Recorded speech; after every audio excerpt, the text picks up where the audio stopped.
అందరికీ నమస్కారం అండి. ఈరోజు నేను చేయబోతున్న వీడియో ఏంటంటే 'చాణక్య నీతి సూత్రాలు' అనే పుస్తకం నుంచి నేను చేస్తున్నాను కదండీ! దానిలోని ఈరోజు ఒక 2 లైన్స్ గురించి నేను చెప్పబోతున్నాను. అదేంటంటే ఆహ్, ఇసుక కూడా తన గుణాన్ని అనుసరించే ఉంటుంది. అలాగే ధనం కోసం మనుష్యులు మారిపోతారు.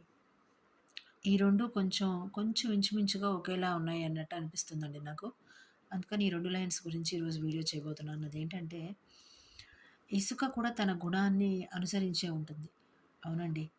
ఈ ప్రపంచంలో ఆహ్, ఈ విశ్వంలో మనకి ఆహ్, ఉండే జీవరాశులన్నీ మనిషితో కలుపుకొని, ప్రతి జీవి దాని యొక్క ఆహ్, క్రియని దానికి ఏదైతే ఇవ్వబడిందో పనిగా, ఆ ఒక క్రియని చేసుకుంటూ వెళ్తాయండి. ఎలాంటి మార్పులు ఉండవు. ఎలా అంటే సూర్యుడు పొద్దున్నే ఉదయించినట్లు, అలాగే సముద్రంలో అలలు వస్తున్నట్లు, లేదంటే పొద్దున్నే పక్షులు వాటి పనుల కోసం అవి వెళ్ళిపోతున్నట్లు, అలా ప్రతీదీ వాటి వాటి క్రియని ఆధారంగా చేసుకొని బ్రతుకుతూ ఉంటాయి. వాటి కర్మని, వాటి క్రియని ఆధారంగా చేసుకొని బ్రతుకుతూ ఉంటాయి.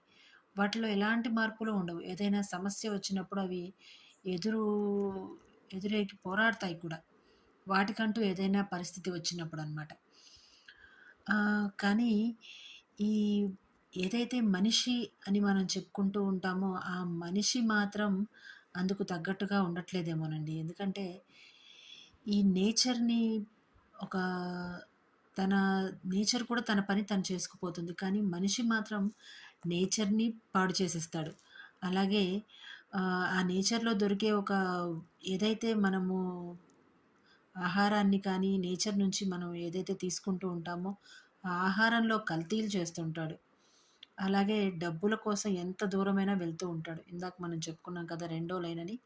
అలా డబ్బుల కోసం ఎంత దూరమైనా వెళ్ళిపోతాడు. ధనం కోసము, డబ్బుల కోసము, పేరు కోసము, పేరు ప్రఖ్యాతులు అంటుంటాం కదా! అలా వాటి కోసము ఎంత దూరమైనా వెళ్ళిపోతాడు. పోటీదారు తత్వం కోసము, ఇలా ఎంత దూరమైనా సరే దిగజారిపోతుంటాడు కొన్ని కొన్ని విషయాల్లో. దురాశకి లోనవుతూ ఉంటాడు. ఇలా ఒక్క మనిషి మాత్రమే ఉండగలడు. మనిషి మాత్రమే చేస్తాడు. మనిషి తప్ప వేరెవరు ఇటువంటి పనులు చేయలేరండి. ఎలా అంటే ఇసుక కూడా తన పని తను చేసుకుపోతుంది.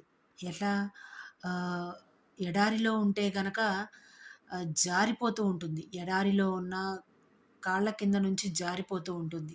సముద్రంలో ఉన్నా సరే నీళ్ళ తాకిడికి కాళ్ళ కింద